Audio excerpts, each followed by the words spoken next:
الشیطان الرجیم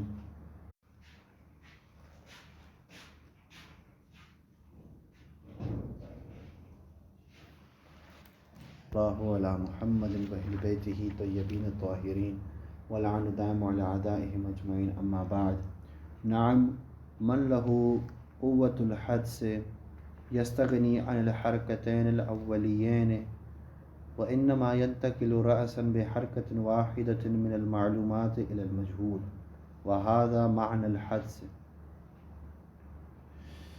سابقہ مباحثے میں ہم نے نظر اور فکر کی تعریف پر بحث کی کہ نظر اور فکر کسے کہتے ہیں۔ تو ہم نے کیا فرمایا، ہم نے کہا یہاں پہ کیا ذکر کیا کہ اجراء عملیت عقلیہ فی المعلومات الحاضرہ لأجل الوصول إلى المطلوب الذي هو المجهول، کہ عقلی عملیات کو معلومات حاضرہ میں جاری کرنا تاکہ مطلوب جو کہ مجہول ہے وہاں تک ہم پہنچ سکیں اور اس مجہول کو معلوم بنا سکیں۔ ٹھیک، پھر ہم نے یہ طے کیا کہ فکر کی ہم نے جو ادوار ہم نے بیان کیے، ایک مشکل کے جب ہم سامنا کرتے ہیں تو ان کے ہم 5 مرحلے ان کے ہم نے بیان کیے کہ مواجہۃ المشکل، پھر تعریف نوع مشکل کی نوعیت کی معرفت حاصل کرنا کہ کہاں سے ہے، پھر حرکت العقل اولی ثانوی ثالث، ٹھیک ہے، یہ 3 حرکات۔ تو ہم نے کہا کہ یہ آخری جو 3 حرکات ہیں یہ نظر، فکر اور قصب کی کیا ہیں، قسمیں ہیں۔ یعنی ہم جو کہتے ہیں کہ فکر فکر فکر فکر فکر، وہ فکر ان 3 آخری حرکات ثلاثہ پر کیا آتا ہے، منطبق ہوتا ہے۔ واضح ہوا جی۔ ہم نے کل ایک بحث چھوڑ دی، کیوں؟ کیونکہ اس میں کچھ ہمیں تفصیل کی طلب ہے۔ وہ کیا ہے؟ وہ ہے بحث حدس کی۔ حدس کیا ہے؟ حدس لغت میں کہتے ہیں اندازے کو، اس کو کہتے ہیں اندازے کو۔ ٹھیک، آپ جب علوم میں آئیں گے، آگے ترقی ہوگی آپ کی انشاءاللہ، ہماری دعا ہے آپ کے لیے کہ اس میں علوم کی ایک آگے چل کے پھر ایک اور تقسیم ہوتی ہے کہ کچھ علوم ایسے ہیں جو نظری ہوتے ہیں، کچھ علوم ایسے ہیں جو حدسی ہوتے ہیں۔ ٹھیک، علوم نظری یعنی آپ جب وہ علم حاصل کرتے ہیں تو اپنی فکر کو، اپنی نظر کو، اپنے عقلی عملیات کو وہاں پر آپ جاری کرتے ہیں، ٹھیک ہے۔ لیکن کچھ علوم ایسے ہوتے ہیں جو اندازے پہ ہوتے ہیں فقط، وہاں پر نظر کی کوئی بھی یا فکر کی کوئی بھی حاجت نہیں ہوتی۔ جیسے کون سے علوم ہیں؟ مثلا علم جفر، علم الرمل، اس پہ فکر وغیرہ کچھ نہیں ہوتی، اس پہ فقط اور فقط اندازے ہوتے ہیں، ٹھیک ہے۔ ایک چیز تشکیل پاتے ہیں، ریتی پہ کچھ بناتے ہیں، پھر وہاں پر رمل کے ایک دانے پھینکتے ہیں، اس حساب سے وہ کیا کرتے ہیں، ایک چیز معین کرتے ہیں کہ یہ چیز ہوگی، یہ چیز۔ اسی طرح جفر ہے، ٹھیک ہے۔ اور یہ اندازی جو علم ہوتا ہے، علم اندازی جس کو علم حدسی ہم کہہ رہے ہیں، یہ علم حدسیات انسان کو بہت بھٹکاتے ہیں، ٹھیک ہے۔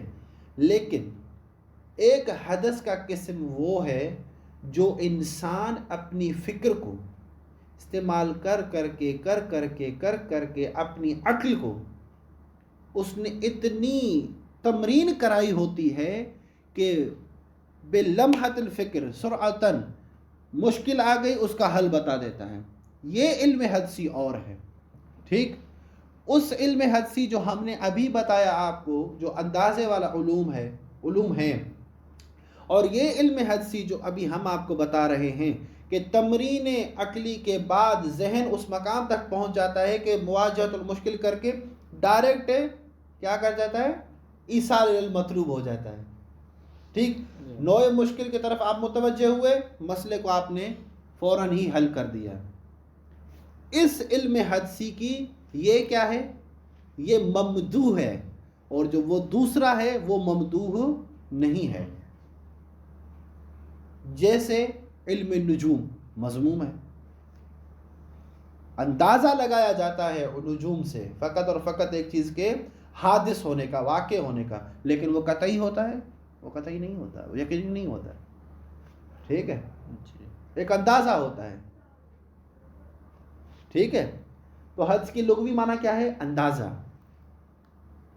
اندھیرے میں تیر پھینکنا، ٹھیک ہے، اس کو کہتے ہیں۔ اور اصطلاح میں کسے کہتے ہیں؟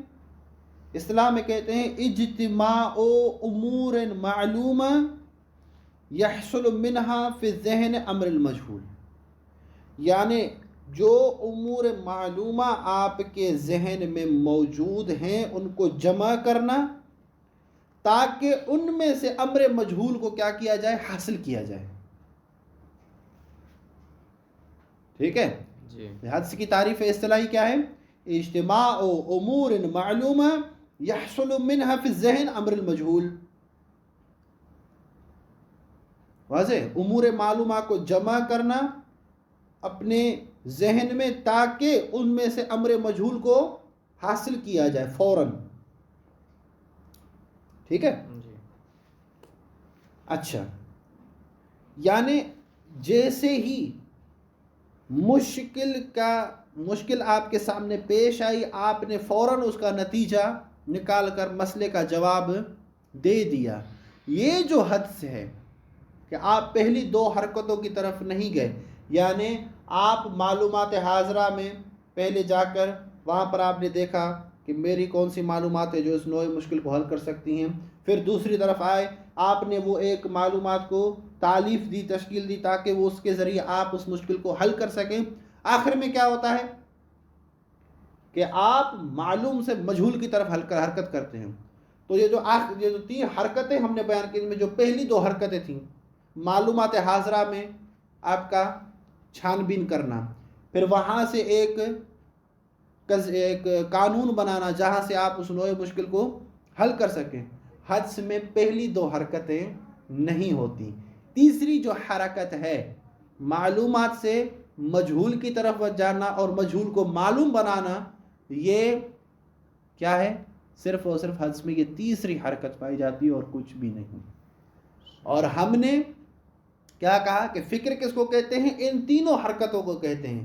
اگر پہلی دو نہ ہوں، مواجہۃ المشکل کے بعد فوراً پانچویں دور پر آ جائے، پانچویں مرحلے پہ آ جائے، تو اس کو حدس کہتے ہیں، ٹھیک ہے؟ جی اور جس شخص کو یہ حدس حاصل ہو جائے، یہ الہام کے پہلے مرحلے تک پہلا مرحلہ اس نے طے کر لیا، پھر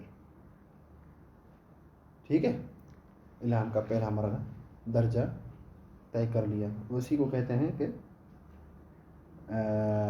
جس کو یہ حدس حاصل ہو جائے وہ بندہ الہامیات میں سے ہے، الہی بندہ ہے، ٹھیک ہے؟ واضح ہوگی بات؟ جی اچھا، اس لیے آپ دیکھیں گے کہ جو صاحب حدث قوی ہے، یعنی جن کا تمرین عقلی زیادہ کی گئی ہے اس کے سامنے آپ صرف مشکل کو پیش کریں گے، وہ آپ کو جواب دیں گے، جس کو کہتے ہیں کیا؟ حاضر جواب،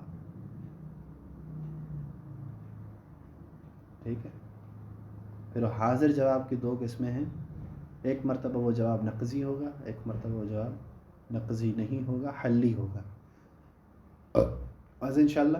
جی تھوڑی عبارت پڑھ لیں۔ جی نعم، ہاں، من لہو قوت الحدس، جس کو قوت حدس حاصل ہو، یستغنی عن الحرکتین الاولین، تو وہ پہلی دو حرکتوں سے کیا ہو جاتا ہے؟ مستغنی ہو جاتا ہے، غنی ہو جاتا ہے۔ علیکم السلام۔ جب جائیے گا زحمت ہی ہوگی۔ اچھا، تو من لہو قوت الحدس یستغنی عن الحرکتین الاولین، جس کو قوت حدس حاصل ہو وہ پہلی دو حرکتوں سے کیا ہو جاتا ہے؟ مستغنی ہو جاتا ہے۔ وَإِنَّمَا يَنْتَقِلُ رَأْسًا، وہ سرے سے ہی صرف و صرف منتقل ہو جاتا ہے، بحرکت واحدہ، ایک ہی حرکت سے، من المعلومات الی المجہول، اور وہ حرکت واحد کون سی ہے؟ آخری، جو ہم نے تین حرکات بیان کی ادوار خمسہ میں، وہ جو آخری حرکت ہے اس کی بنا پر۔ وَهَذَا مَعْنَى الْحَدْثِ، اور یہی حدس کی معنی ہے۔ فلذلك يكون صاحب الحدس القوی اسرع تلقیا للمعارف والعلوم، اور یہی وجہ ہے کہ جس کا حدث قوی ہوتا ہے، جو صاحب حدث قوی ہوتا ہے، وہ زیادہ تیز ہوتا ہے تلقیًا لمعارف والعلوم، معارف اور علوم کو حاصل کرنے میں وہ زیادہ تیز ہوتا ہے. بل ہوا من نوع الالہام، بلکہ یہ الہام کی اقسام میں سے ایک چھوٹی سی قسم ہے، ادنا و اول درجات ہی، اور الہام کے جتنے درجات ہیں اس میں سے پہلا درجہ، پہلی سیڑھی یہی ہے. ولذلك ايضا جعلوا القضايا الحدثیات من اقسام البدیہیات، اور اسی وجہ سے جو قضایا حدثیات ہوتے ہیں، ٹھیک ہے، ان کو بدیہیات کی اقسام میں سے شمار کیا ہے. یعنی قوت حدس جس کو حاصل ہو اور حدثیات پر عبور ہو، وہ بدیہیات والے باب میں آتا ہے، وہ نظر اور کسب والے باب میں نہیں آتا. لأنها، کیونکہ یہ قضایا جو ہے تحصل بحرکت واحدہ، ایک ہی حرکت سے حاصل ہو جاتے ہیں، مفاجأۃ، جلدی، من المعلوم الى المجہول، معلوم سے مجہول کی طرف، عند مواجہۃ المشکل، جب وہ مشکل کو کیا کرتے ہیں، فیس کرتے ہیں، دیکھتے ہیں. من دون کسب و سعی فکری، بغیر کسی کسب کے اور بغیر کسی فکری معاونت کے. فلم يحتج الا الى معرفت نوع المشکل، بس وہ محتاج نہیں ہوتے نوع مشکل کی معرفت کی، ولا الى رجوع الى المعلومات، اور نہ ہی معلومات کی طرف رجوع کرنے کے محتاج ہوتے ہیں، عنده جو اس کے پاس ہے، وفحصها وتعلیفها، اور نہ اس میں تلاش کرنے کے محتاج ہوتے ہیں، نہ اس کو تعلیف کرنے کے محتاج ہوتے ہیں. یعنی پہلے مرحلے سے آخری مرحلے تک بیچ میں جو 3 مرحلے آتے ہیں اس کو حذف کر دیں گے تو یہ علم حدثی ہے. وَلِأَجْلِ هَذَا قَالُوا، اور اسی وجہ سے کہا ہے، إِنَّ قَضِيَّةً وَاحِدَةً قَدْ تَكُونُ بَدِيهَةً عِنْدَ الشَّخْصِ نَظْرِيَّةٌ عِنْدَ شَخْصٍ آخر، کہ ایک ہی مسئلہ ایک شخص کے پاس بدیہی ہوتا ہے، اور وہی مسئلہ، وہی قضیہ دوسرے شخص کے نزدیک کیا ہوتا ہے، نظری ہوتا ہے. وَلَيْسَ ذَلِكَ إِلَّا لِأَنَّ الْأَوَّلَ عِنْدَهُ مِنْ قُوَّةِ الْحَدْسِ، اور یہ نہیں پایا جاتا سوائے اس کے کہ پہلے کے پاس کیا ہے، قوت سے حدس پائی جاتی ہے. ما یستغنی بہی، جس کے ذریعے وہ مستغنی ہو جاتا ہے، عن النظر والکسب، نظر، فکر، کسب سے وہ مستغنی ہو جاتا ہے. ما یستغنی بہی عن الحرکتین الاولین، یعنی ایک ایسی قوت ہے جس کے ذریعے آپ پہلی 2 حرکتیں، کون سی، حرکت العقلیہ فی المعلومات الحاضرہ، حرکت العقلیہ کس کے لیے، للتعلیف حل المشکل، ان سے کیا ہو جاتا ہے، وہ مستغنی ہو جاتا ہے. فإن دون شخص ثانی، دوسرے شخص کے بنسبت، جبکہ دوسرا شخص ہے وہ اس چیز کے مستغنی نہیں ہوتا. فإنه يحتاج إلى هذه الحركات الثلاث، وہ دوسرا شخص ان 3 حرکتوں کی طرف کیا ہے، محتاج ہوتا ہے. کیوں، لتحصیل المعلوم بعد معرفت نوع المشکل، کیونکہ وہ معلوم کو حاصل کر سکے نوع مشکل کو جاننے کے بعد. واضح؟ اچھا، اب آ جائیں ابحاث و علم المنطق. اچھا دیکھیں، علم منطق کی کچھ خصوصیات ہیں. پہلی خاصیت یہ ہے علم منطق کی کہ المنطق من العلوم العالیہ. منطق کیا ہے، علوم عالیہ میں سے ہے، یعنی علم اصالی نہیں ہے، علم عالی ہے. منطق کو دوسرے علوم کے لیے پڑھا جاتا ہے، ٹھیک ہے، منطق سیڑھی ہے دوسرے علوم کو حاصل کرنے کی. پہلی خاصیت منطق کی. دوسری خاصیت کیا ہے، علم منطق علوم نظریہ میں سے ہے، علوم بدیہیہ میں سے نہیں ہے. علوم نظریہ سے ہے، یعنی کیا، یعنی یہ وہ علم ہے جس کو حاصل کرنے کے لیے آپ کسب، فکر اور نظر کی کیا ہوتے ہیں، محتاج ہوتے ہیں. لیکن کس چیز کے ذریعے، جو معلومات بدیہیہ ہیں ان کے ذریعے آپ اس چیز کو کسب کرتے ہیں. تیسری خاصیت کیا ہے علم منطق کی، کہ علم منطق علوم عملیہ میں سے ہے. علوم عملیہ میں سے ہے یعنی کیا، یعنی اعضاء اور جوارح سے عمل کرنے کا نام ہے، نہیں، علوم عملیہ عقلیہ میں سے ہے۔ کچھ علوم ایسے ہیں جو عقلی عملیات کی طرف محتاج ہوتے ہیں، من جملہ اس میں سے علم منطق بھی ہے۔ دوسرے کون سے علوم ہیں؟ ریاضیات ہے، ٹھیک ہے، اور اللہ آپ کو ہدایت دے، آپ ہدایت یافتہ ہیں، ہمیں ہدایت دے، ٹھیک ہے۔ بہت ساری ایسی قسمیں جو علم اصول ہے، مثلا علم اصول فلسفہ ہے، عملی عقلیہ کے قسم میں سے ہے۔ اس کا مطلب ہے کہ کچھ علوم ایسے ہیں جو عملی خارجی کی طرف بھی محتاج ہوتے ہیں، جیسے فزکس ہے، بایولوجی ہے، ٹھیک ہے، وہ صرف فکر تک محدود نہیں ہوتے، اس کی عمل خارجی بھی ضروری ہے۔ چوتھی خاصیت کیا ہے کہ علم منطق علوم عقلیہ میں سے ہے، علوم نقلیہ میں سے نہیں ہے۔ علوم نقلیہ کون سے ہیں؟ حدیث، قرآن، رجال۔ علم منطق علوم نقلی میں سے نہیں ہے، نقل نہیں ہے، عقل کا کام ہے، ٹھیک ہے۔ تو جو نقل والا بندہ ہو وہ یہاں پر اس کا کام نہیں ہے، یہاں پر عقل والے کا کام ہے، ٹھیک ہے۔ علم منطق علوم عقلیہ میں سے ہے، علوم نقلیہ میں سے نہیں ہے۔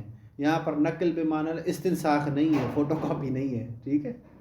اچھا، اور علم منطق جو ہے وہ اس کا تعلق عربی علوم سے نہیں ہے۔ عربی علوم یعنی کیا؟ یعنی جو علوم لغت سے تعلق رکھتے ہوں، جو علوم نحو سے تعلق رکھتے ہوں، علم منطق لغویوں کے علوم میں سے نہیں ہے، ٹھیک ہے۔ پانچویں خاصیت۔ چھٹی خاصیت کیا ہے؟ علم منطق علوم جزئیہ میں سے نہیں ہے، علوم کلیہ میں سے ہے۔ کچھ علوم ایسے ہوتے ہیں جن کا فقط کیا ہوتا ہے؟ جزئی فائدہ ہوتا ہے، ٹھیک ہے، جبکہ یہ علم جو ہے وہ کیا ہے؟ اس کا فائدہ کلی ہے۔ کلی ہے یعنی یہ ہر علم میں اس کی دخالت ہے۔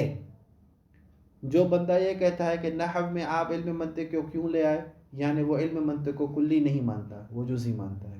جو کہے کہ آپ ریاضیات میں، فزکس میں یا دوسرے مقامات پر علم منطق کو کیوں لے آئے، منطق کا تو مقام ہی نہیں ہے، یعنی وہ قائل ہے کہ علم منطق علوم جزئیہ میں سے ہے، کلیہ میں سے نہیں ہے۔ علوم کلیہ کا کام کیا ہوتا ہے کہ اس کی دخالت ہر علم میں ہوتی ہے، اور علم منطق کا دائرہ تمام علوم کی بنسبت وسیع ہے، ٹھیک ہے نا۔ علم منطق آپ علم نحو میں بھی استعمال کر سکتے ہیں، علم اصول میں بھی استعمال کر سکتے ہیں، فلسفے میں بھی استعمال کر سکتے ہیں، کلام میں بھی استعمال کر سکتے ہیں، فقہ میں بھی استعمال کر سکتے ہیں، قرآن میں بھی استعمال کر سکتے ہیں، حدیث میں بھی استعمال کر سکتے ہیں، تمام علوم میں استعمال کر سکتے ہیں۔ کیوں؟ انہ خادم العلوم، کیونکہ یہ تمام علوم کا خادم ہے، میزان ہے، ٹھیک ہے۔ علوم حاصل ہوتے ہیں فکر سے، اور جو تصحیح ہے فکر کرنے والا علم ہے وہی آپ اگر نہیں پڑھیں گے تو فکر کیسے صحیح ہوگی؟ واضح، فکر آپ کر لیتے ہیں لیکن تصحیح افکار کے لیے، ٹھیک ہے۔ یہ تھی کچھ خصوصیات علم منطق کی۔ اچھا،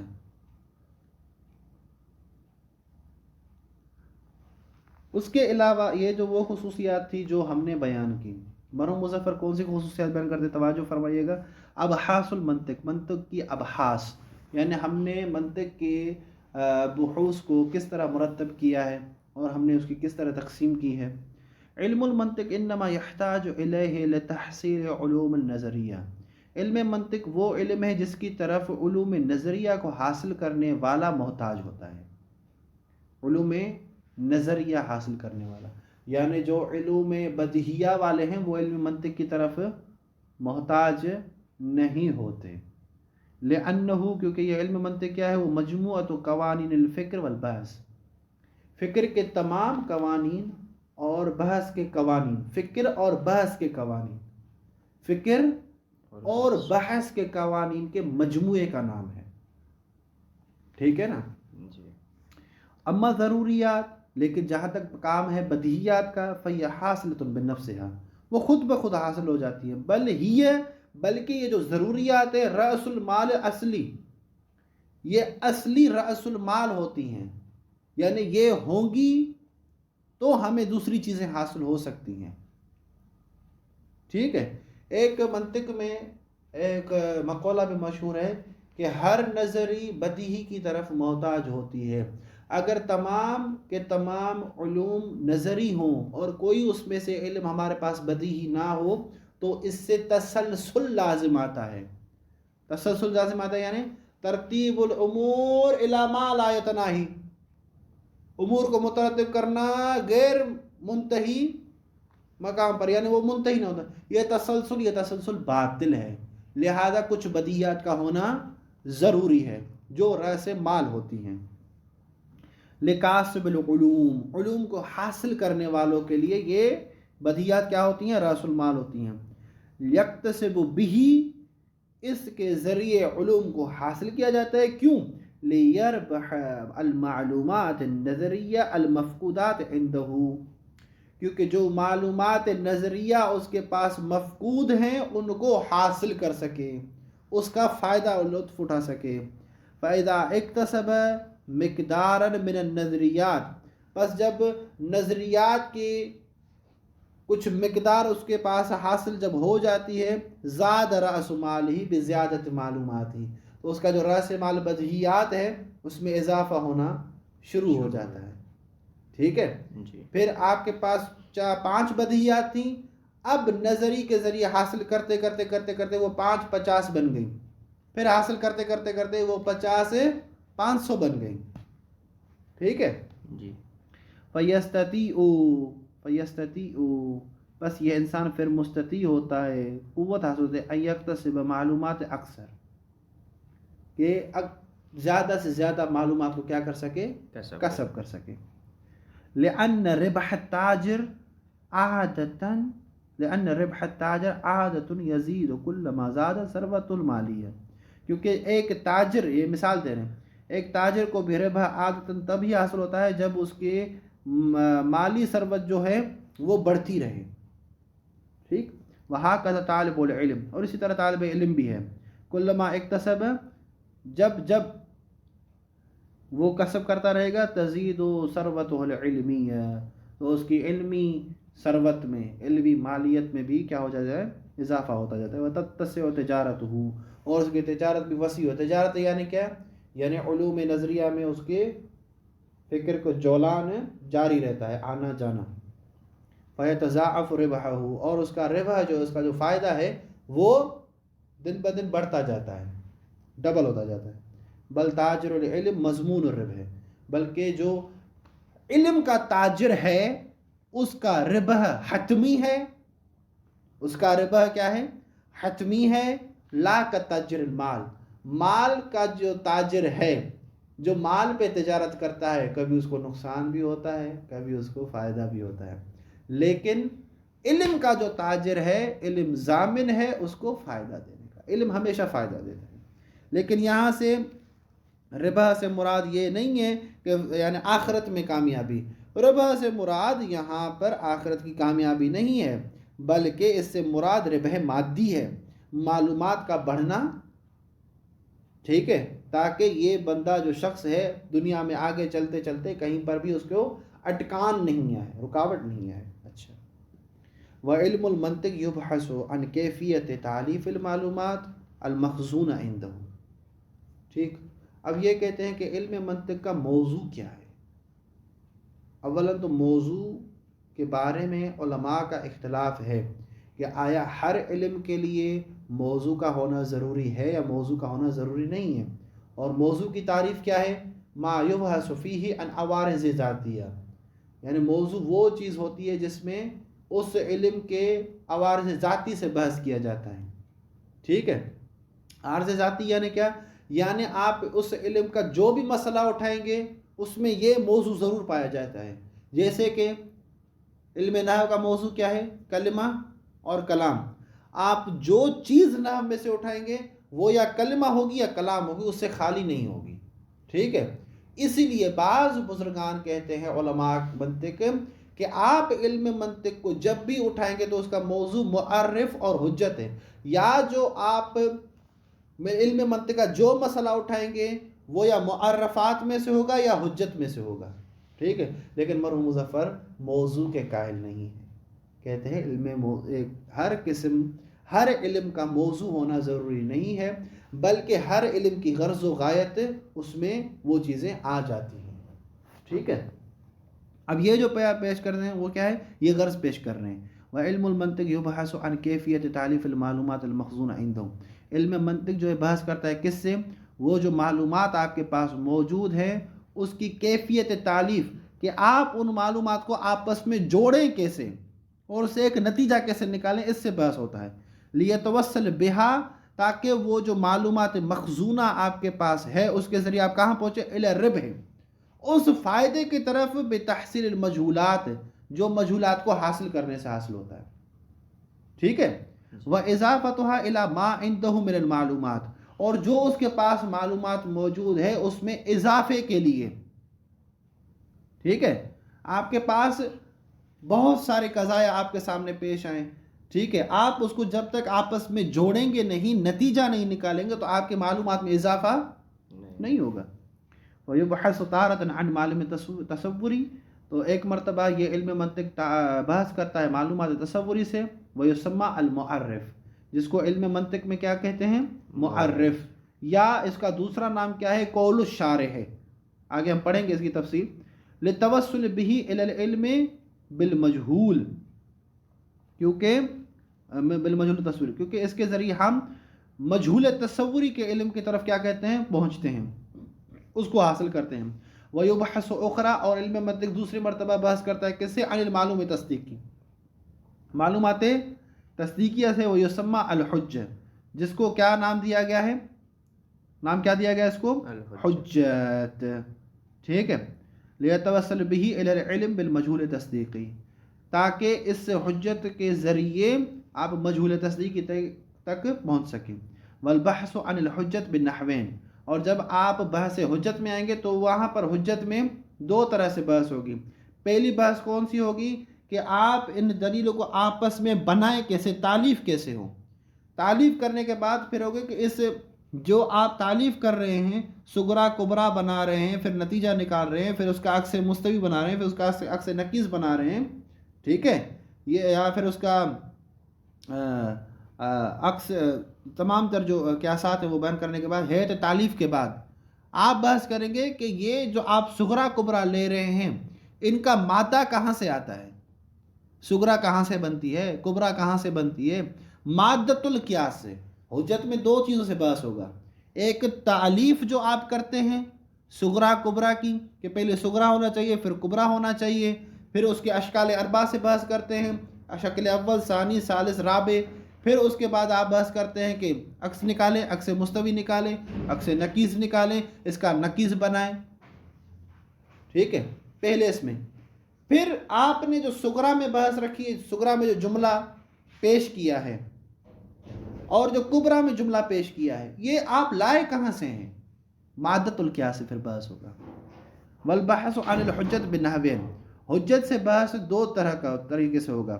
تارت من ناحیت حیت تالیفہا، ایک مرتبہ کہ آپ اس حجت کی حیت کو بنائیں کیسے، اس کی صورت تشکیل اشکال کے ساتھ بحث ہوگا.